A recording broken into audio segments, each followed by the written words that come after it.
Cuando mi padre cerró los ojos por última vez, susurró: «He cuidado todo para ti, hija mía». 2 días después del entierro, mi propio hermano rompió el testamento frente a mí y dijo: «Ahora no tienes nada, o nos sirves o mueres en la calle». Por 30 años viví como sirvienta en la mansión que debería haber sido mía. Ay, buenos días, buenas tardes o buenas noches, mis queridos. Qué gusto poder estar aquí platicando con ustedes. Soy Consuelo Concepción Olivares, tengo 78 años bien vividos. Nací en Pátzcuaro, Michoacán, pero hoy vivo aquí en Veracruz, ciudad del mar que me acogió después de tanta tormenta en mi vida. Hoy paso mis días cuidando mi pequeño jardín de plantas medicinales que sembré con tanto cariño. Comencé este jardín cuando llegué aquí a Veracruz hace unos 15 años. Necesitaba un lugar para calmar el espíritu y las manos inquietas. Aprendí sobre las plantas con mi abuela indígena purépecha allá en Pátzcuaro, pero fue solo en mi vejez que pude volver a cultivar ese conocimiento. Estoy aquí sentada en mi mecedora, en la terraza trasera de mi apartamento sencillo, pero acogedor. Desde aquí puedo sentir la brisa del mar y ver el movimiento del puerto a lo lejos. Tengo mis macetitas de romero, hierbabuena y albahaca en la ventana, que uso para hacer tés y sazonar la comida. Es una vida simple, pero llena de paz, después de tanto sufrimiento que ya les contaré. Y ustedes, mis queridas y queridos que me están viendo ahora, cuéntenme aquí en los comentarios desde qué pueblito o ciudad me están viendo y a qué horita del día encontraron este video. ¿De mañanita con el café, después de la comida o ya de nochecita? Siempre leo todos los comentarios y me hace tan feliz saber de dónde son y cuándo sacan un tiempito de su día para escuchar las historias de esta abuelita. Cuéntenme, ¿eh? Vamos a crear una cadena de cariño. Saben, mis queridos, hoy quiero contarles una historia difícil que guardé en el fondo de mi corazón por muchos años. Es sobre cómo perdí todo lo mío después de que mi padre falleció, y cómo mi propia familia me convirtió en una especie de sirvienta en la casa que alguna vez fue mía. Pero también es una historia de liberación y de cómo, incluso a los 63 años, pude recomenzar mi vida y encontrar un nuevo camino. Nací en Pátzcuaro, en el corazón de Michoacán, en 1947. Nuestra casa quedaba cerca del lago, una construcción simple de madera, pero llena de vida e historias. Mi padre, Gumersindo Olivares, era comerciante de artesanías y aún en tiempos difíciles conseguía mantener a la familia con cierto confort. Era un hombre alto, de piel curtida por el sol michoacano, ojos verdes que heredé y una sonrisa amplia que guardaba para los momentos especiales. Mamá, Dulcinea Olivares, era hija de indígena purépecha con español. Tenía cabellos negros como la noche michoacana y manos habilidosas que hacían los más bellos bordados que jamás he visto. Éramos 4 hermanos. Yo, la mayor. Baldomiro, 2 años menor, de temperamento explosivo desde pequeño. Rosalía, que falleció de fiebre a los 7 años, un dolor que mamá nunca superó. Y Jerónimo, el menor, que nació débil y necesitaba cuidados especiales. Papá decía que yo era su pequeña guerrera, pues desde temprano ayudaba a cuidar a mis hermanos menores. Nuestra casa era simple, pero tenía su encanto. El piso de madera crujía cuando caminábamos, y yo adoraba ese sonido que parecía contar historias antiguas. Las ventanas grandes dejaban entrar la luz del sol de la mañana, que dibujaba formas en las paredes. En la cocina, un fogón de leña, donde mamá preparaba el pozole, los chiles rellenos y el pescado a la veracruzana que papá traía del lago. El olor de aquella cocina, mezcla de leña quemándose con chile y epazote, aún visita mis sueños. Mis días de niña se dividían entre ayudar a mamá en los quehaceres de la casa y jugar a la orilla del lago. En aquel tiempo nos despertábamos con el canto del gallo antes mismo de que apareciera el sol. Tomaba el atole de plátano que mamá hacía e iba a buscar agua al pozo junto con las otras niñas del pueblo. Después ayudaba a tender la ropa mientras mamá lavaba todo en la pila de piedra. Por la tarde, cuando terminaba las tareas, podía jugar con los otros niños.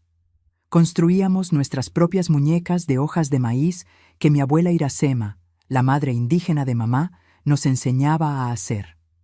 También jugábamos a las traes, lo que ustedes llaman hoy perseguidas, y cuna de gato, con cordones que hacíamos de las fibras de maguey. Mi amiga más querida era Zuleide, hija del pescador don Raimundo. Juntas inventábamos historias sobre las sirenas y las apariciones del lago, criaturas que, según mi abuela, habitaban las aguas michoacanas. En diciembre era la época más esperada del año. La fiesta de la Virgen de Guadalupe comenzaba a organizarse. Aunque era mucho más simple que hoy, ya era la alegría del pueblo. Los colores de los danzantes y las ofrendas dividían el pueblo. Nuestra familia participaba con devoción, y recuerdo ayudar a hacer la ropa y los adornos para la presentación, cosiendo lentejuelas en los trajes hasta que me dolían los dedos. En la escuela, un solo salón donde niños de varias edades estudiábamos juntos, la maestra Berenice nos enseñaba a leer, escribir y hacer cuentas. Era rigurosa, pero tenía una manera especial de hacernos entender las lecciones. Fue ella quien me enseñó a amar los libros, aunque eran tan pocos los que llegaban hasta nuestra pequeña biblioteca. Pero no todo eran flores en aquellos tiempos. Cuando tenía 10 años, una gran inundación del lago invadió nuestra casa. Perdimos casi todo, y papá tuvo que reconstruir nuestra vida desde cero. Fue en esa época que noté el primer cambio en Baldomiro. Mientras yo ayudaba a rescatar lo que podíamos y a cuidar de Jerónimo, él se escondía, diciendo que no era su obligación. Papá lo reprendía, pero mamá siempre lo defendía, diciendo que era solo un niño. Recuerdo una vez, tenía yo unos 11 años, cuando papá me trajo un vestido nuevo, un regalo raro. Baldomiro se puso tan celoso que cuando nadie estaba mirando, lo tiró al fuego. Cuando se lo conté a mamá, no me creyó. Dijo que debía haber sido descuidada. Allí entendí que para ella las faltas de Baldomiro eran siempre perdonables, pero las mías no. Por la noche, después de la cena, nos sentábamos todos en el portal para escuchar las historias de la abuela Iracema. Ella contaba sobre los espíritus del bosque, sobre cómo nuestros ancestros indígenas vivían en armonía con la naturaleza y sobre las propiedades curativas de las plantas. Fue con ella que aprendí a reconocer las hierbas medicinales, conocimiento que guardé conmigo toda la vida. El olor del tabaco de su pipa se mezclaba con el perfume de las flores de la noche que crecían alrededor de la casa, creando una memoria que llevo hasta hoy. A los 12 años, tuve que dejar la escuela para ayudar más en casa. Papá enfermó de paludismo y tuve que asumir algunas de sus tareas. Fue ahí que descubrí que tenía facilidad para los negocios. Comencé a vender los bordados que mamá hacía en las casas de las familias más acomodadas de Pátzcuaro. Era el inicio de una habilidad que años más tarde sería mi salvación. Fue también a esa edad que percibí algo que cambiaría mi vida para siempre. Un día, hurgando en los cajones del escritorio de papá, cosa que no debía hacer, confieso, encontré documentos de una propiedad en Ciudad de México. Cuando pregunté sobre eso, papá me llevó a caminar a la orilla del lago y me contó que aquella sería mi herencia algún día, junto con algunos ahorros que guardaba. «Es para que nunca dependas de nadie, hija mía», dijo él. Lo que no imaginábamos es que aquella conversación, escuchada por Baldomiro, escondido detrás de un árbol, plantaría la semilla de una amargura que crecería por décadas. La vida cambia en un abrir y cerrar de ojos, mis queridos. A los 37 años, ya estaba viviendo en Puebla, a donde nos mudamos cuando cumplí 18 años.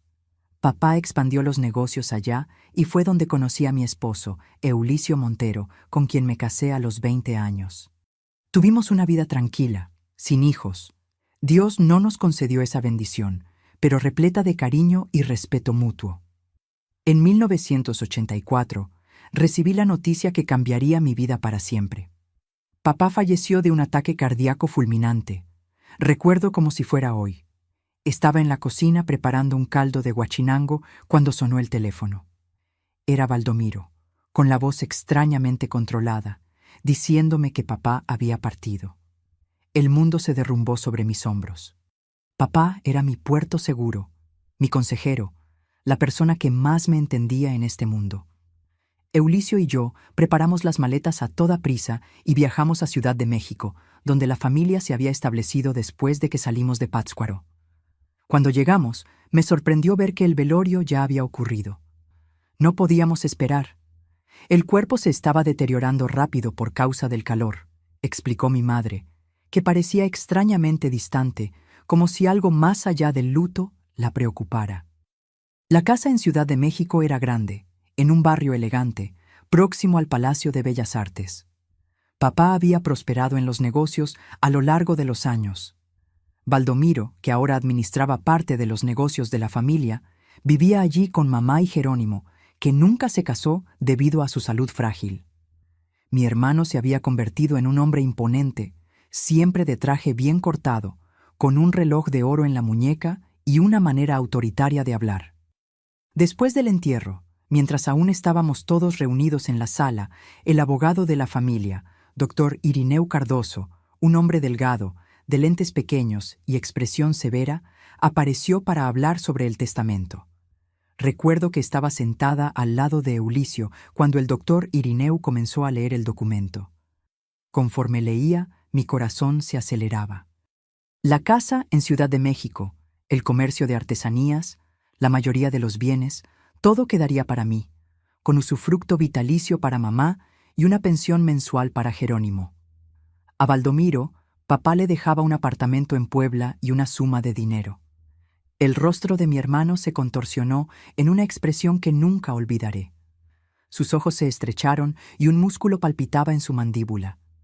Mamá comenzó a llorar, no de tristeza por la pérdida del marido, sino de indignación. «¡Esto no puede estar bien!», gritó. Baldomiro siempre cuidó de los negocios junto con su padre. Consuelo ni siquiera vive aquí. El doctor Irineu, sin embargo, fue firme. Estas son las voluntades del señor Gumersindo, registradas ante notario. El testamento es legalmente válido. Aquella noche, decidimos quedarnos algunos días más en Ciudad de México para resolver las cuestiones burocráticas. Eulicio y yo dormimos en la antigua habitación de huéspedes. Me desperté de madrugada con sed y bajé hasta la cocina. Cuando estaba volviendo a la habitación, oí voces que venían del despacho de papá. Me acerqué silenciosamente y vi por la rendija de la puerta a Baldomiro y mamá conversando con el doctor Irineu. «¿Cuánto?», preguntó Baldomiro en voz baja pero intensa. «50,000 pesos», respondió el abogado. «Y el Nuevo Testamento estará listo mañana». Mi sangre se heló. Entendí en el acto que estaban tramando algo contra mí. Volví a la habitación y se lo conté todo a Eulicio, que sugirió enfrentarnos a los tres inmediatamente. No respondí. Vamos a esperar para ver qué harán. A la mañana siguiente, doctor Irineu apareció nuevamente con una expresión grave. «Ha habido un desarrollo inesperado», anunció. «Encontramos un testamento más reciente en la caja fuerte del banco». Sacó de su portafolio un documento que nunca había visto antes. En este Nuevo Testamento, supuestamente firmado por papá 3 meses antes de su muerte, toda la herencia iba para Baldomiro, con la condición de que él cuidara de mamá y Jerónimo. Para mí, había apenas una pequeña pensión mensual. «¡Esto es un fraude!», grité. «Papá nunca haría esto. Él me lo prometió». «¿Prometió qué?», interrumpió Baldomiro con una sonrisa maliciosa.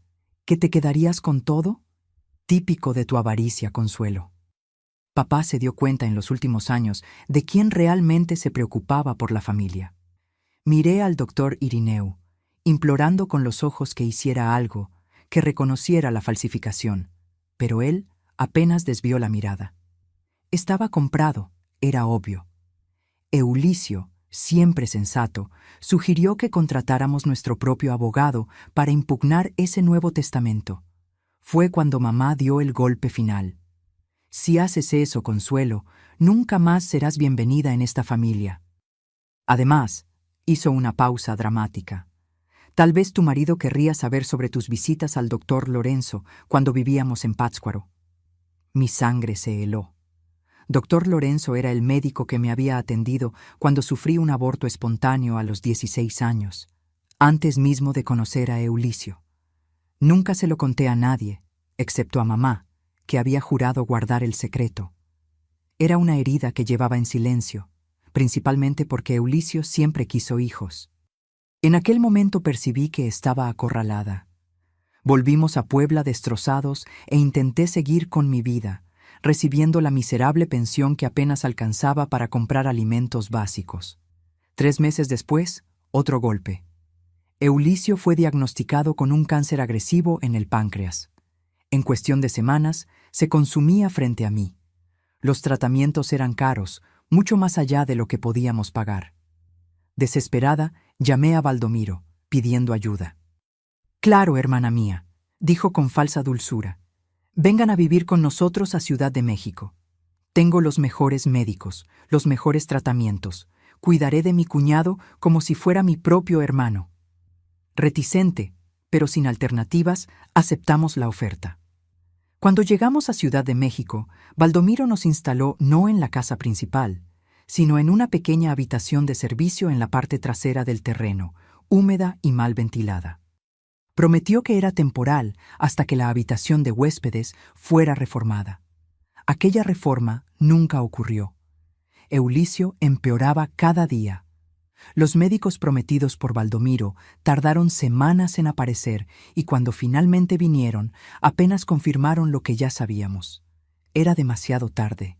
Mi querido esposo falleció en mis brazos 6 meses después de llegar a Ciudad de México, en una noche lluviosa de marzo de 1985.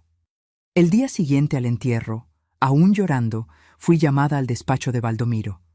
Estaba sentado en la antigua silla de papá, un puro caro entre los dedos. «Ahora vamos a dejar las cosas claras, Consuelo», dijo, soltando una bocanada de humo al aire. «No tienes a dónde ir. No tienes dinero, no tienes casa, no tienes marido, pero soy un hombre generoso. Puedes quedarte aquí con tu familia». Hice ademán de agradecer, aunque con amargura, cuando él completó. «A cambio, vas a asumir los servicios de la casa. La cocinera renunció la semana pasada y necesitamos a alguien para limpiar, lavar, planchar y cocinar. Al fin y al cabo, siempre fuiste buena en eso, ¿no? Y puedes seguir viviendo en el cuarto de servicio». Quedé en shock, mi propio hermano convirtiéndome en empleada. Quise protestar, gritar, pero entonces miré mis manos vacías, mi alianza de matrimonio, el único bien valioso que me quedaba, y me di cuenta de que él tenía razón. No tenía a dónde ir. «¿Y si me niego?», pregunté con un hilo de voz. Baldomiro abrió el cajón del escritorio y sacó un sobre amarillento. «Entonces tendré que vender esto al mayor periódico de Ciudad de México. Estoy seguro de que todos estarán interesados en saber que la respetable señora Consuelo Montero intentó deshacerse de un bebé a los 16 años. Era una mentira monstruosa. Yo había sufrido un aborto espontáneo natural. Pero, ¿quién me creería a mí contra toda mi familia? Sentí como si el suelo desapareciera bajo mis pies. Aquel día comencé mi vida de servidumbre. Me despertaba a las 5 de la mañana para preparar el café de la familia. Limpiaba la casa enorme de arriba a abajo. Lavaba y planchaba toda la ropa. Cocinaba la comida y la cena. Y aún cuidaba del jardín. Por la noche caía exhausta en la cama improvisada en el cuarto de servicio, que en el verano mexicano era un horno y en la temporada de lluvias se transformaba en un lugar húmedo y mohoso. Jerónimo, mi hermano menor, era el único que me trataba con alguna gentileza, muchas veces ayudándome a escondidas o guardando un poco de comida mejor para mí. Pero su salud frágil le impedía defenderme abiertamente contra Baldomiro y mamá. Y así comenzaron los 30 años más difíciles de mi vida, donde cada día era una lucha por la supervivencia y por la dignidad, mientras veía a mi hermano y a mi madre disfrutando de la riqueza que por derecho debería ser mía. Los años en la casa de Baldomiro parecían no tener fin. Cada mañana, cuando me despertaba aún en la oscuridad, mi corazón se apesadumbraba al recordar que un día más de humillaciones estaba por venir. El cuarto de servicio donde vivía se deterioraba cada vez más. El techo con goteras que Baldomiro siempre prometía arreglar, pero nunca lo hacía. En los días de lluvia fuerte, típicos de Ciudad de México, necesitaba esparcir cubetas por el suelo para que no se inundara todo. El moho en las paredes empeoraba mi asma, que desarrollé en los primeros años de aquel cautiverio disfrazado de hogar. Mi rutina era extenuante. A las 5 de la mañana ya estaba de pie, encendiendo la estufa para preparar el café de la familia. Baldomiro exigía pan fresco todos los días, lo que significaba que necesitaba despertar aún más temprano para hacer la masa y hornear. Después servía el café para él, mamá y Jerónimo, siempre en silencio, como una sombra en la casa que un día fue de mi padre. «Esto está demasiado frío», se quejaba mamá, empujando la taza de vuelta hacia mí. «Nunca aprendes, ¿verdad, Consuelo? Siempre fuiste la hija que más trabajo me dio». Sus palabras me cortaban como cuchillos, pero ya había aprendido a no demostrarlo. Apenas tomaba la taza, calentaba nuevamente el café y volvía con una sonrisa forzada. «Disculpe, mamá, ¿está mejor así?» Después del café, comenzaba la limpieza de la casa enorme de 3 pisos. Baldomiro insistía en que todo brillara, especialmente cuando recibía a sus amigos importantes, políticos, empresarios, personas a las que quería impresionar. Yo fregaba cada rincón, lustraba cada mueble mientras escuchaba las risas que venían del despacho o del comedor. A veces, algún invitado preguntaba quién era la señora que trabajaba tan diligentemente. «Ah, es solo nuestra empleada de confianza», respondía Baldomiro, como si yo no tuviera nombre, como si no fuera su hermana, como si no tuviera la misma sangre corriendo en las venas. La comida necesitaba estar lista a las 12 en punto. Baldomiro venía de la empresa, que debería haber sido mía, para comer en casa. Yo preparaba los platos que le gustaban: mole poblano, chiles en nogada, pozole, recetas que aprendí con mamá que ahora solo criticaba mi manera de preparar. «El chile está muy cocido, el mole está desabrido», siempre había algo mal. Jerónimo era el único que me trataba con humanidad. Cuando los otros no estaban mirando, me agradecía por la comida. A veces dejaba un chocolate escondido en mi cuarto o me ayudaba cargando algo pesado. «No mereces esto, Consuelo», susurraba. Pero su salud era demasiado frágil para enfrentarse a Baldomiro, y él también dependía financieramente de nuestro hermano. Por la tarde, lavaba y planchaba la ropa. Baldomiro exigía que sus trajes estuvieran impecables, y mamá se quejaba si encontraba la menor marca en sus blusas de seda. La plancha pesada y el calor mexicano transformaban esta tarea en una verdadera tortura. Mis manos quedaron callosas con marcas de quemaduras leves que acumulé a lo largo de los años. Los domingos, que deberían ser de descanso, eran los días en que Baldomiro recibía más visitas. Yo necesitaba preparar comidas elaboradas para 10, 15 personas, servir a todos y después limpiar todo, muchas veces trabajando hasta la noche. Nunca era invitada a sentarme a la mesa, claro. Comía en la cocina sola, las sobras que quedaban. Lo peor de todo no era el trabajo físico, sino la humillación constante. Baldomiro se empeñaba en recordarme siempre que podía que yo estaba allí por su caridad.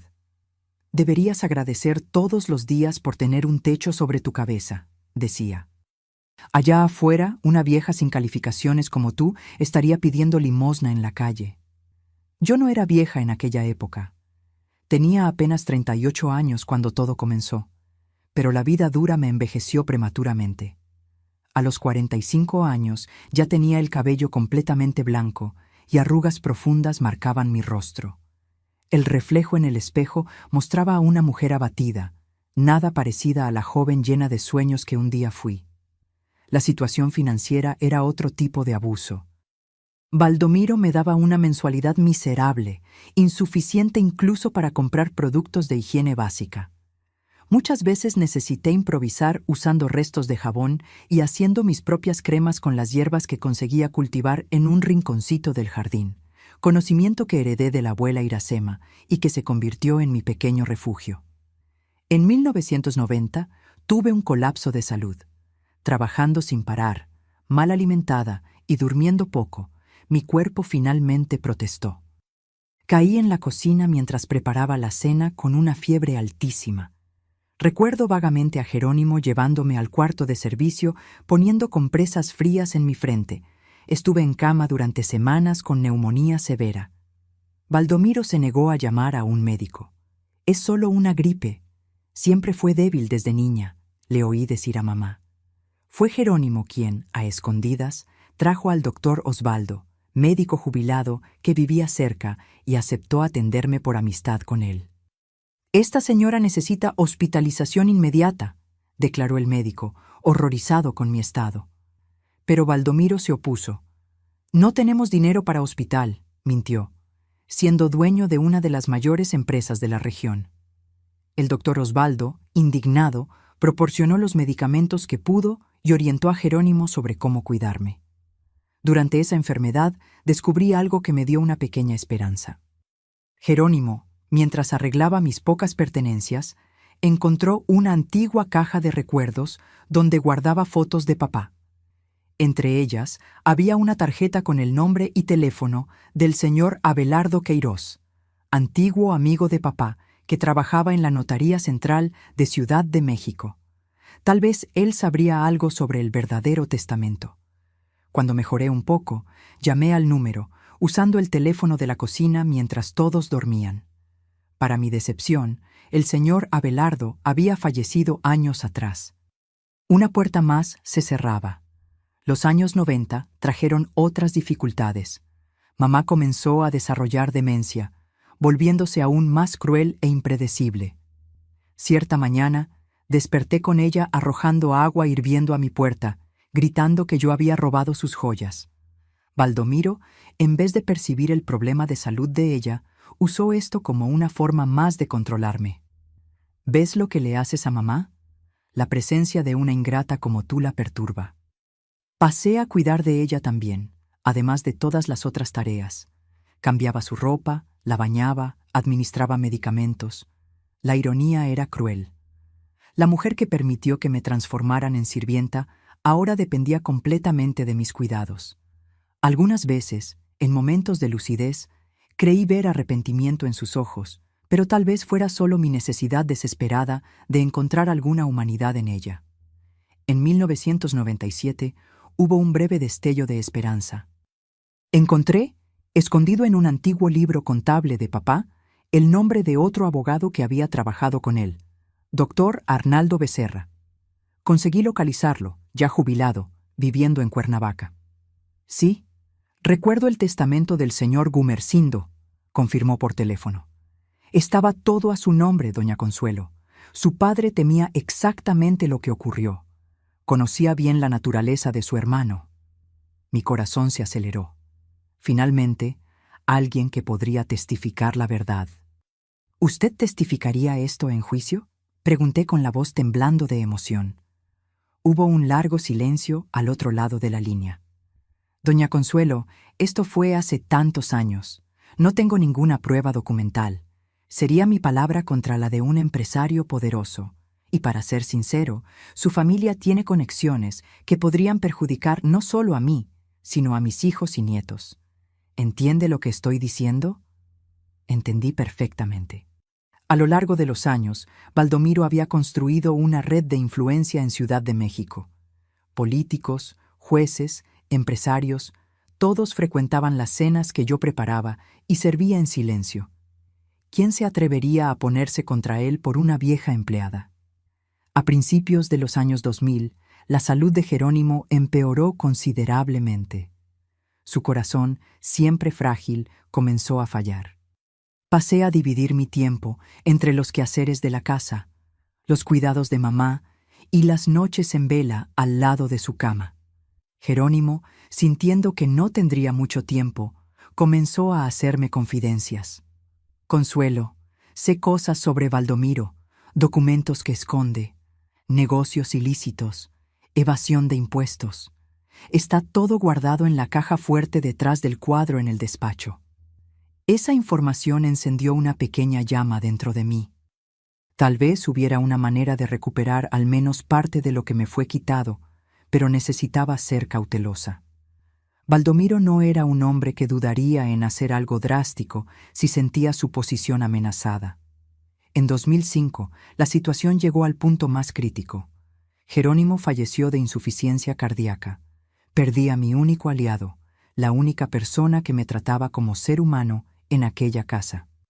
En el funeral, Baldomiro se empeñó en hacer el papel de hermano enlutado, recibiendo condolencias de todos los personajes importantes de la ciudad. Yo me quedé al fondo de la iglesia, casi escondida, como si fuera apenas una empleada más de la familia. En la misma semana, Baldomiro me llamó al despacho. Detrás del imponente escritorio que un día perteneció a mi padre, parecía más grande y amenazador que nunca. Jerónimo dejó una carta para ti, dijo, entregándome un sobre sellado. Pero antes de leerla, quiero dejar algo muy claro. Si lo que está escrito aquí te da cualquier idea estúpida, recuerda que mamá depende totalmente de ti. ¿Ahora vas a abandonar a una señora de 85 años con demencia? ¿Qué tipo de hija haría eso? Tomé el sobre con manos temblorosas y volví al cuarto de servicio. Sola, leí las palabras finales de mi hermano menor. Querida Consuelo, cuando leas esto, ya me habré ido. Perdóname por no haber sido lo suficientemente fuerte para defenderte como merecías. Fuiste la única que realmente cuidó de mí toda la vida. Sé que Baldomiro y mamá te robaron todo. Sé de los documentos falsos y del testamento verdadero que fue destruido. No tengo mucho para dejar, pero lo poco que tengo es tuyo. En una cuenta del Banco Nacional, sucursal central, dejé unos pequeños ahorros. Es suficiente para recomenzar en otro lugar. La libreta está escondida debajo de la tercera tabla suelta, en el piso del cuarto de servicio, cerca de la ventana. Vete de aquí, hermana. Encuentra la felicidad que te fue negada por tanto tiempo. Con amor, Jerónimo. Las lágrimas empañaban mi vista mientras tanteaba el piso en busca de la tabla mencionada. Encontré la libreta con el nombre de Jerónimo y el mío como beneficiaria. La suma no era una fortuna, pero representaba la libertad que hacía tanto no tenía. Aquella noche no conseguí dormir. El miedo y la esperanza luchaban dentro de mí. Salir significaba dejar a mamá, que a pesar de todo, seguía siendo mi madre. Significaba abandonar la casa que, por derecho, debería ser mía. Significaba admitir la derrota después de tantos años. Pero quedarme significaba aceptar que aquellos 20 años de servidumbre se transformarían en 30, 40 años hasta el fin de mi vida. Significaba nunca conocer la libertad nuevamente. Al día siguiente, mientras servía el café a Baldomiro, él me miró con aquella sonrisa malvada que conocía tan bien. ¿Pensando en huir, hermanita? Ni lo intentes. Ya cancelé la cuenta que Jerónimo dejó para ti. Como tutor legal de él, tengo ese derecho, ¿sabes? El dinero será usado para pagar el tratamiento de mamá. Mi mundo se derrumbó una vez más. ¿Cómo lo sabía? ¿Habría leído la carta antes, puesto algún espía para vigilarme? La sensación de impotencia era aplastante. Acepta tu lugar, Consuelo, continuó, tomando un sorbo de café. Naciste para servir. Siempre lo supe desde niña. Papá puede haber sido lo suficientemente tonto para querer darte todo, pero yo corregí ese error. En aquel momento, algo se quebró dentro de mí. No fue solo la esperanza de libertad, sino también el último hilo de miedo que me ataba. Me di cuenta de que ya no tenía nada que perder. Y cuando una persona llega a ese punto, se vuelve peligrosa. Un día, respondí, mirándolo directamente a los ojos por primera vez en años sin miedo. Pagarás por todo esto, Baldomiro. No sé cómo, no sé cuándo, pero pagarás. Él se rió, una risa fría y cruel. Estoy temblando de miedo, hermanita. Ahora ve a limpiar los baños. Están inmundos. Los años siguientes fueron de planificación silenciosa. Yo continuaba realizando todas las tareas, cuidando de mamá, siendo la sirvienta perfecta. Pero cada minuto libre era dedicado a encontrar una salida. Comencé a guardar pequeñas cantidades del dinero del mercado, escondiéndolas en un agujero que hice en la pared del cuarto de servicio, cubierto por un póster viejo. Centavo a centavo, construía mi futuro. En 2008, mamá falleció durante el sueño. Fue una mezcla de tristeza y alivio. Triste por perder a mi madre, por nunca haber recibido de ella el amor que tanto busqué. aliviada porque el principal argumento de Baldomiro para mantenerme presa había desaparecido. Después del funeral, Baldomiro dejó claro que nada cambiaría. Sigues aquí trabajando como siempre. Ahora vas a cuidar de la casa sola, ya que no tienes que perder tiempo con mamá. Era el momento que esperaba. Con mamá fallecida, y Jerónimo también, los lazos que me ataban a aquella casa estaban más débiles. Mi plan necesitaba ser acelerado. Yo sabía que el despacho de Baldomiro guardaba secretos que podrían ser mi liberación. Durante años, mientras limpiaba el lugar, observé cada detalle, dónde guardaba documentos importantes, qué cajones mantenía cerrados con llave, la combinación de la caja fuerte que digitaba sin percibir que yo podía ver por los reflejos en el vidrio de la estantería. El destino me dio la oportunidad perfecta cuando en 2010 Baldomiro anunció que haría un viaje de negocios a Monterrey y estaría fuera por una semana. Era la primera vez en 25 años que me quedaría completamente sola en la casa. La empleada vendrá 3 veces por semana para verificar si estás haciendo todo bien, advirtió. Y no pienses en hacer nada estúpido. Tengo cámaras instaladas en las áreas principales. Mentía sobre las cámaras. Estaba segura. Era solo uno más de sus juegos psicológicos para mantenerme bajo control. Aún así, necesitaba ser cuidadosa. El día que Baldomiro partió, comencé a poner mi plan en acción. La liberación estaba próxima, pero el camino sería más difícil y peligroso de lo que imaginaba. Aquella semana en que Baldomiro viajó a Monterrey fue la más decisiva de mi vida. Por primera vez en 25 años podía moverme por la casa sin ser vigilada a cada paso. La empleada, doña Creusa, aparecía solo 3 veces por semana, como Baldomiro había dicho, y no se preocupaba mucho por lo que yo hacía mientras la casa estuviera limpia cuando ella llegara. En los primeros 2 días apenas observé. Quería estar segura de que no había cámaras como mi hermano había amenazado. Revisé cada rincón, cada hueco, buscando cualquier dispositivo de vigilancia. No había nada. Como sospeché, era solo una más de sus mentiras para controlarme. En la tercera noche, cuando tuve certeza de que estaba realmente sola, fui hasta el despacho. Mi corazón latía tan fuerte que parecía que iba a saltar por mi boca. Las palabras de Jerónimo resonaban en mi mente. Documentos que esconde, negocios ilícitos, evasión de impuestos, todo en la caja fuerte detrás del cuadro. El cuadro en cuestión era una pintura del Valle de México, cara, pretenciosa, como todo lo que Baldomiro poseía. Lo retiré con cuidado y allí estaba la caja fuerte empotrada en la pared. Mis manos temblaban mientras digitaba la combinación que había memorizado a lo largo de los años, observando discretamente a Baldomiro cuando la abría. 24 17 36 09, los mismos números que usaba para todo, incluso para la contraseña de la computadora. Cuando la puerta de la caja fuerte se abrió con un clic suave, sentí una mezcla de triunfo y miedo. Dentro había carpetas organizadas, documentos bancarios, algunas joyas que reconocí como habiendo pertenecido a mamá y un sobre pardo grueso con la inscripción confidencial escrita en rojo. Comencé a examinar los documentos a la luz tenue de la lámpara. Lo que encontré hizo que mi sangre se helara. Había comprobantes de depósitos en cuentas en las Islas Caimán, facturas falsificadas, acuerdos con políticos locales para burlar licitaciones y, lo peor, un contrato con el doctor Irineu Cardoso, detallando el pago por la falsificación del testamento de mi padre. Allí estaba, en blanco y negro, la prueba del fraude que había destruido mi vida.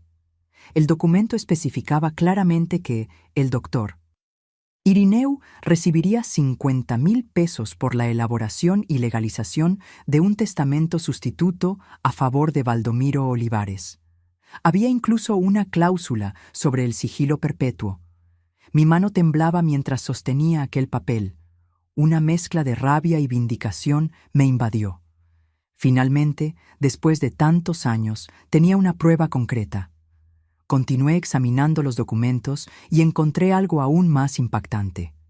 Registros de una empresa fantasma llamada Azteca Emprendimientos, usada para lavado de dinero.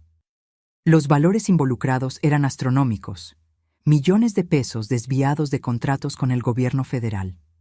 Durante 3 noches seguidas, fotografié cada documento con una cámara simple que había comprado años atrás, cuando aún soñaba con registrar momentos felices que nunca llegaron.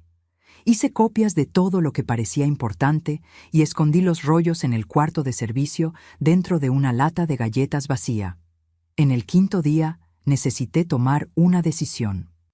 Podría usar aquellos documentos para chantajear a Baldomiro, exigiendo mi parte de la herencia, o podría entregarlos a las autoridades.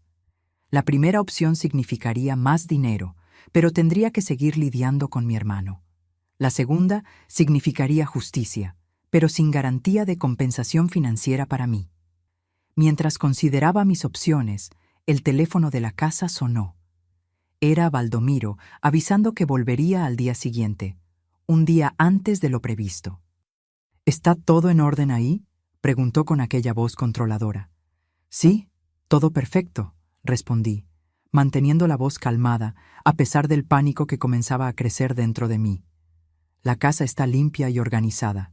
Excelente. Llegaré alrededor del mediodía. Prepara aquel mole poblano que me gusta. Después de colgar, me di cuenta de que necesitaba actuar rápido. Ya no había más tiempo para planificaciones cuidadosas. A la mañana siguiente, tan pronto como doña Creusa terminó su trabajo y se fue, puse en práctica la parte más arriesgada de mi plan. Llamé a la oficina del Procurador Regional de la República, Dr. Euclides Mendoza. Conocía su nombre porque Baldomiro siempre se quejaba de ese fiscal entrometido que investigaba corrupción en la región. Si había alguien que tendría interés en los documentos que encontré, sería él. Oficina del Dr. Euclides Mendoza. Atendió una secretaria. Por favor, dije con la voz casi fallando. Necesito hablar urgentemente con el Dr. Euclides. Tengo pruebas de corrupción y lavado de dinero involucrando a Baldomiro Olivares. Hubo un breve silencio al otro lado de la línea. ¿Puede identificarse? Dudé. Si me identificaba y Baldomiro lo descubría, estaría en peligro. Mi nombre es Consuelo Concepción Olivares. Soy hermana de Baldomiro Olivares, finalmente respondí. Y estoy en riesgo. Él vuelve mañana de viaje y no puede saber que me puse en contacto. La urgencia en mi voz debe haber convencido a la secretaria porque pronto fui transferida al doctor Euclides. Señora Olivares, dijo con voz grave, entiendo su preocupación. Su hermano está bajo investigación hace algún tiempo, pero siempre conseguimos poca evidencia concreta. Si lo que dice es verdad, necesitamos reunirnos inmediatamente. No puedo salir de la casa ahora, expliqué. Él tiene personas que me vigilan cuando sale, pero tengo todas las pruebas fotografiadas. Puedo entregar los rollos. Acordamos que un asistente suyo, disfrazado de repartidor, vendría a la casa a buscar los rollos. 2 horas después, un joven de uniforme azul tocó el timbre con una caja en las manos. Entrega para doña Consuelo, anunció en voz alta para cualquier vecino que pudiera estar observando. Dentro de la caja había solo periódicos viejos. Mientras firmaba un falso recibo, discretamente le pasé la lata de galletas con los rollos. El muchacho asintió levemente con la cabeza y partió. Pasé el resto del día en estado de nervios, preparando el mole que Baldomiro había pedido, arreglando la casa, intentando actuar normalmente. Aquella noche no conseguí dormir. 1000 escenarios pasaban por mi cabeza. ¿Y si los rollos no quedaban bien? ¿Y si Baldomiro lo descubría? ¿Y si el doctor Euclides no hacía nada con las pruebas? A la mañana siguiente, puntualmente al mediodía, oí el carro de Baldomiro entrando por los portones de la mansión. Respiré profundo y fui a recibirlo con el mismo semblante sumiso que había usado por 25 años. ¿La casa está en orden?, fue su primera pregunta. ¿Ningún hola o cómo estás? Sí, todo como al señor le gusta, respondí bajando los ojos. El mole está listo. La comida transcurrió como siempre. Él comiendo en el comedor, yo sirviendo en silencio, escuchando sus historias sobre el viaje, sobre cómo impresionó a los empresarios de Monterrey. Yo apenas asentía, como siempre hice. A las 3 de la tarde, el timbre sonó. Fui a atender y me encontré con el doctor Euclides Mendoza en persona, acompañado por 2 policías federales y un oficial de justicia. «Buenas tardes», dijo el doctor Euclides. «Estamos buscando al señor Baldomiro Olivares». Mi hermano apareció en el vestíbulo con la servilleta aún en el cuello. «¿Qué significa esto?», preguntó con la arrogancia habitual en su voz. «Señor Baldomiro Olivares, tenemos una orden de cateo para esta residencia y una orden de arresto preventivo contra usted», anunció uno de los policías, mostrando los documentos oficiales. «Está siendo investigado por crímenes de evasión fiscal, lavado de dinero, falsificación de documentos y formación de asociación delictuosa». El rostro de Baldomiro palideció. Sus ojos saltaron de mí a los policías y de vuelta a mí. En aquel momento, él entendió todo. «¿Fuiste tú?», susurró con un odio tan intenso que hizo que los pelos de mis brazos se erizaran. «Traidora». «No, Baldomiro», respondí, mirándolo a los ojos por primera vez en décadas sin miedo. «Traidora no. Justiciera. Por papá, por Jerónimo y por mí». Los policías lo esposaron mientras él gritaba amenazas. El doctor Euclides se quedó atrás cuando los otros salieron llevándose a mi hermano. «Señora Olivares», dijo, «sus pruebas fueron fundamentales. Encontramos mucho más de lo que esperábamos. Su hermano no saldrá de prisión tan pronto. Y en cuanto al testamento fraudulento, abriremos un proceso civil para anular los efectos». Lágrimas corrían por mi rostro, pero no eran de tristeza. Eran de alivio, de un peso de 25 años finalmente siendo retirado de mis hombros. «¿Qué sucede ahora?», pregunté, casi sin creer que todo aquello era real.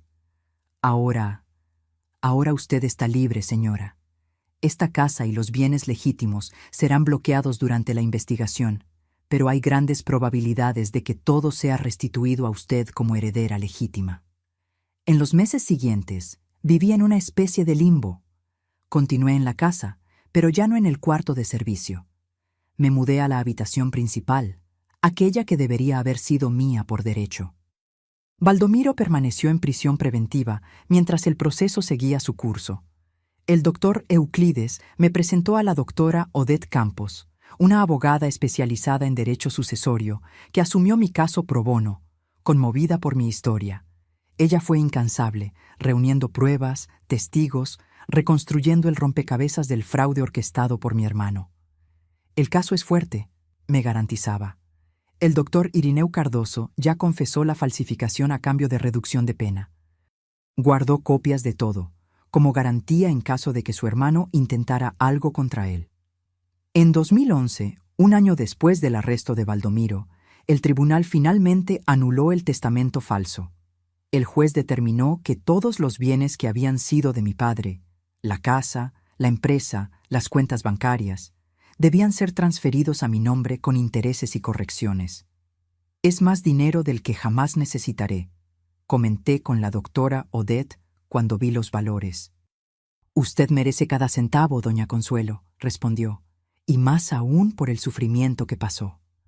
Baldomiro fue condenado a 18 años de prisión por los crímenes financieros y 5 años más por la falsificación del testamento. Cuando lo vi en el tribunal, parecía haber envejecido décadas en apenas un año. El hombre arrogante e intimidante se había transformado en una sombra, evitando mi mirada. Incluso con la victoria legal, sabía que no podría continuar en Ciudad de México. Había demasiados recuerdos dolorosos, demasiados fantasmas. Además, Baldomiro tenía amigos poderosos que, aún con él en prisión, podrían causarme problemas. Fue cuando conocí a Durval Peixoto, un señor viudo de 70 años que trabajaba como consultor financiero contratado por la doctora Odette para ayudarme a reorganizar los bienes recuperados. Durval era gentil, paciente, explicándome todo con calma, nunca haciéndome sentir ignorante por mi falta de conocimiento en finanzas. «Usted necesita un nuevo comienzo», me dijo un día. «¿Ya pensó a dónde le gustaría ir?» Nunca había considerado la posibilidad de elegir libremente dónde vivir. La idea era al mismo tiempo aterradora y liberadora. «Siempre me gustó el mar», respondí, recordando los pocos libros que había leído sobre playas y océanos en las raras horas libres que tenía. Un lugar tranquilo, lejos de aquí. Conozco una ciudad que tal vez le agrade, dijo Durval. Veracruz, en la costa del Golfo. Tengo un sobrino que vive allá. Es una ciudad bonita, con buen clima, excelentes hospitales y lo suficientemente lejos de Ciudad de México para recomenzar. Así, a los 63 años, tomé la decisión más valiente de mi vida. Vendí la empresa que había sido de mi padre. No quería nada que me recordara los años de sufrimiento y transferí todo el dinero a bancos en Veracruz. Doné la casa en Ciudad de México a una institución de acogida para mujeres víctimas de violencia. Era una forma de transformar un lugar de dolor en un refugio de esperanza. Durval me ayudó con toda la burocracia, encontró un buen apartamento en Veracruz con vista al mar y hasta me acompañó en el viaje de mudanza. En el avión, mirando por la ventana, mientras Ciudad de México quedaba atrás, sentí una mezcla de melancolía y excitación. Dejaba atrás no solo una ciudad, sino una vida entera de servidumbre y humillación. ¿Está arrepentida?, preguntó Durval, notando mi silencio. No, respondí con sinceridad. Solo me estoy despidiendo y agradeciendo por haber sobrevivido. Cuando aterrizamos en Veracruz, quedé maravillada con el océano azul que se extendía hasta el horizonte. Nunca había visto el mar antes, solo el lago de Pátzcuaro. La inmensidad de las aguas saladas, el ruido de las olas, el olor diferente en el aire. Todo era nuevo y fascinante. Mi apartamento, localizado cerca del malecón, era pequeño pero acogedor, con un balcón desde donde podía ver el mar. El primer día, pasé horas simplemente sentada allí, observando las olas, sintiendo la brisa marina en el rostro, apenas creyendo que aquella era mi nueva realidad. Durval se quedó una semana en Veracruz, ayudándome a establecerme, presentándome la ciudad, mostrándome cómo usar los electrodomésticos modernos que nunca había manejado antes. Cuando regresó a Ciudad de México, sentí un vacío. Él se había convertido en mi primer amigo verdadero en décadas. Volveré para visitarla pronto, prometió en la despedida, y usted siempre puede llamarme si necesita cualquier cosa. Poco a poco, fui adaptándome a mi nueva vida. Aprendí a usar un celular, a navegar por Internet, a tomar el autobús sola. Cada nueva habilidad era una pequeña victoria contra los años de aislamiento. Comencé a tomar cursos en la universidad para la tercera edad, donde conocí a otras mujeres de mi edad con quienes formé nuevas amistades. Durval cumplió su promesa y me visitaba regularmente. Nuestra amistad se transformó en algo más profundo con el tiempo. A los 65 años, para mi propia sorpresa, me vi enamorada nuevamente.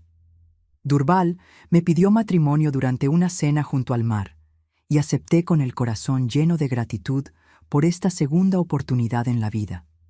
Nos casamos en una ceremonia simple, solo con los pocos amigos que había hecho en Veracruz y el sobrino de Durval con su familia. A los 67 años, Durval decidió jubilarse definitivamente y se mudó permanentemente a Veracruz para vivir juntos en el apartamento que se había convertido en nuestro hogar. Fueron años de felicidad que nunca imaginé que tendría derecho a vivir. Viajamos, conocimos lugares nuevos, aprovechamos cada momento como si fueran los últimos. Y cuando Durval falleció pacíficamente durante el sueño, 5 años después, a los 75 años, no sentí solo tristeza, sino también una profunda gratitud por haber compartido aquel tiempo precioso. Ahora, a los 78 años, vivo una vida simple pero digna. La justicia fue hecha.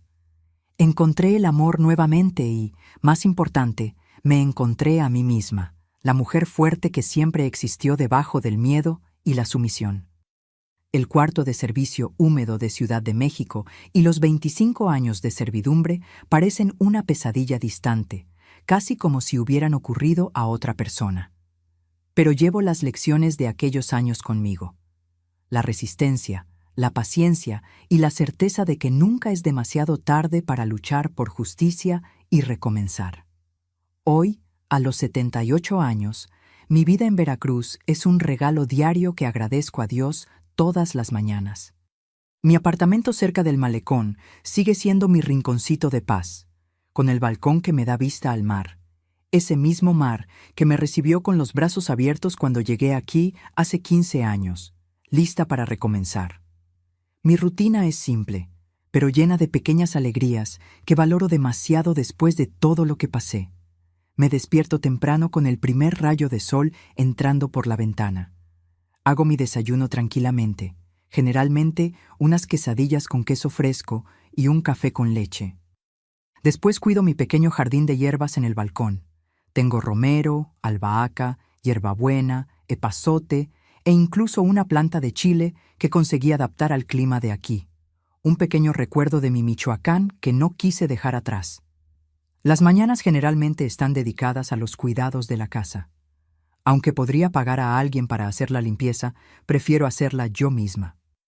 Después de tantos años siendo forzada a limpiar una mansión entera, descubrí que cuidar de mi propio espacio, a mi ritmo, por elección propia, es liberador. Cada rincón limpio es una afirmación. Este lugar es mío y lo cuido porque quiero. Los martes y jueves frecuento la Universidad Abierta a la Tercera Edad en la Universidad Veracruzana. Comencé con un curso de informática básica. Apenas sabía encender una computadora cuando llegué aquí y me fui enamorando del aprendizaje. Ya hice cursos de historia de México, literatura latinoamericana y ahora estoy en uno de fitoterapia que conecta con el conocimiento que heredé de mi abuela Iracema. Mis amigas de la universidad son un tesoro que guardo con cariño. Tenemos nuestro grupo, las muchachas del mar, irónicamente todas en la casa de los 70 años. Zulmira, Concepción, Dulce y yo nos encontramos todos los miércoles para un café en el malecón. Compartimos historias, recetas y principalmente risas. Ellas conocen mi historia y me admiran por la superación. Pero para ellas soy solo Consuelo, la amiga que hace el mejor té de hierbas y cuenta historias de Michoacán. Los viernes hago trabajo voluntario en el Asilo San Vicente de Paul. Enseño a las señoras a hacer crochet y bordado, habilidades que aprendí con mi madre y que, a pesar de todo, son buenos recuerdos que guardo. Algunos de los ancianos allí tienen historias de abandono que resuenan con mi experiencia, y puedo ofrecer no solo compañía, sino comprensión verdadera. Los sábados recibo la visita de mi ahijado, Joaquín, sobrino de Durval, con su esposa Tania y los gemelos Lucas y Leonardo, de 10 años. Ellos son la familia que adopté aquí en Veracruz. Cuando se te priva de tener tus propios hijos, como fue mi caso, encontrar personas para amar y que te aman de vuelta es una bendición invaluable. Siempre preparo una comida especial. Mi cochinita pibil, adaptada con sabores veracruzanos, siempre tiene éxito, y pasamos la tarde conversando, jugando cartas y a veces dando un paseo por la playa. Mi habitación sigue decorada con fotos del breve tiempo que tuve con Durval. Fueron solo 5 años de matrimonio, pero valieron por una vida entera. Él me enseñó a confiar nuevamente, a entender que no todos los hombres son como Baldomiro. A veces todavía converso con su fotografía antes de dormir, contándole cómo fue mi día, como si él pudiera oírme. Tal vez pueda. Financieramente, vivo cómodamente con las inversiones que Durval me ayudó a hacer. No soy rica y tampoco necesito serlo. Aprendí que la verdadera riqueza está en la paz de espíritu y en la libertad. Tengo lo suficiente para vivir bien, ayudar a otros cuando puedo e incluso hacer pequeños viajes ocasionales. El año pasado visité Cancún con las muchachas del mar. Fue la primera vez que viajé por puro placer, sin estar huyendo de algo. Mi salud, considerando todo, está sorprendentemente bien. El asma que desarrollé en el cuarto de servicio húmedo de Ciudad de México aún me acompaña, pero está bien controlada. Tomo mis medicinas regularmente y hago caminatas suaves en el malecón todas las mañanas que el tiempo lo permite. El aire del mar hace bien a los pulmones y al alma. Nunca más volví a Ciudad de México. No hay nada allí para mí, más que recuerdos dolorosos. Sé por amigos en común que Baldomiro aún está en prisión, cumpliendo su condena. No guardo odio hacia él. El odio sería como seguir presa en aquel cuarto de servicio, aun estando físicamente libre. Prefiero seguir adelante, aunque nunca olvide lo que pasé. Aquellas experiencias me moldearon, me hicieron la mujer fuerte que soy hoy. A veces, cuando estoy en mi balcón observando el mar, recuerdo a la niña que fui en Pátzcuaro jugando a orillas del lago, soñando con un futuro que apenas podía imaginar. Pienso en la joven que descubrió el testamento de su padre, en la esposa que perdió al marido demasiado pronto, en la mujer que fue esclavizada por su propio hermano durante 25 años. Parece que he vivido muchas vidas en una sola. Lo más importante que aprendí es que nunca es tarde para recomenzar. A los 63 años, cuando muchos ya piensan que la vida está llegando a su fin, la mía apenas estaba comenzando de verdad. Cada día aquí en Veracruz es un regalo, una página en blanco donde escribo mi historia en mis propios términos. Las noches son el momento más tranquilo. Después de un día ligero y productivo, me gusta sentarme en el balcón con un té de hierbas de mi jardín, muchas veces el epazote que calma, y observar las luces de los barcos a lo lejos en el puerto de Veracruz. Agradezco por el camino que me trajo hasta aquí, por las personas que me ayudaron a lo largo del camino y por la fuerza que siempre existió dentro de mí, incluso cuando no podía verla. Cuando voy a dormir, es con la certeza de que mañana será un nuevo día de libertad. Una libertad que conquisté con lágrimas, paciencia y finalmente valor. Una libertad que nunca más daré por sentada. Mis queridos que me han acompañado hasta aquí, siento que después de compartir mi historia, necesito dejarles algunas palabras que pueden iluminar el camino de quienes pasan por situaciones parecidas. El abuso financiero contra los adultos mayores es como un cáncer silencioso que corroe no solo el patrimonio, sino la dignidad y el alma de la persona. Si estás siendo víctima de abuso financiero, debes saber que no estás solo. Muchas veces, como ocurrió conmigo, son los propios familiares quienes cometen este tipo de violencia. Hijos, nietos, sobrinos que controlan el dinero de la jubilación, que se apropian de la casa o los bienes, que hacen préstamos usando el nombre del adulto mayor, que amenazan o manipulan emocionalmente para tener acceso al patrimonio. El primer paso para liberarse es reconocer que esto está mal y que no mereces ese trato. Tardé décadas en entender que no debía gratitud a mi hermano por darme techo. Aquella casa era mía por derecho y estaba siendo explotada. Muchos adultos mayores callan por vergüenza, por miedo a quedarse solos o por no querer perjudicar al familiar abusador. Comprendo esos sentimientos, pero créanme, el silencio solo prolonga el sufrimiento. Busca ayuda. Hoy existen recursos que no estaban disponibles en mi tiempo. En México, la Procuraduría Federal del Consumidor, Profeco, y el Instituto Nacional de las Personas Adultas Mayores, INAPAM, ofrecen canales gratuitos y anónimos para denunciar cualquier tipo de violencia contra personas mayores. En las grandes ciudades hay fiscalías especializadas en la atención al adulto mayor. Los centros de desarrollo comunitario también ofrecen acogida y orientación. Si no puedes salir de casa o temes represalias, pide ayuda a alguien de confianza, un vecino, un amigo de la iglesia, un antiguo colega. Así fue como conseguí contactar al fiscal que cambió mi vida. Una sola persona dispuesta a extender la mano puede hacer toda la diferencia. Los documentos son importantes.